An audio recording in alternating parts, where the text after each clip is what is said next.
Hello guys, welcome my first blog. साथीहरू, म चाहिँ आजभोलि गाउँमा छु।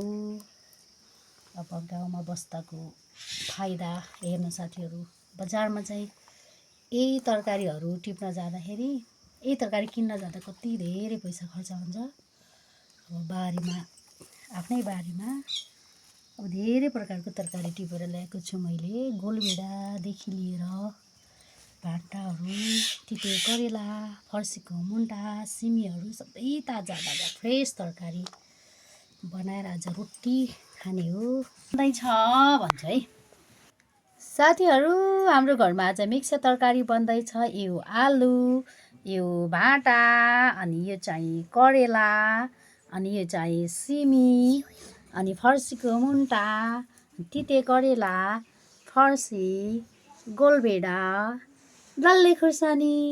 अब चाहिँ हाम्रो तरकारी पाक्दैछ साथीहरू। मिक्स तरकारी, आहा कति मिठो होला है।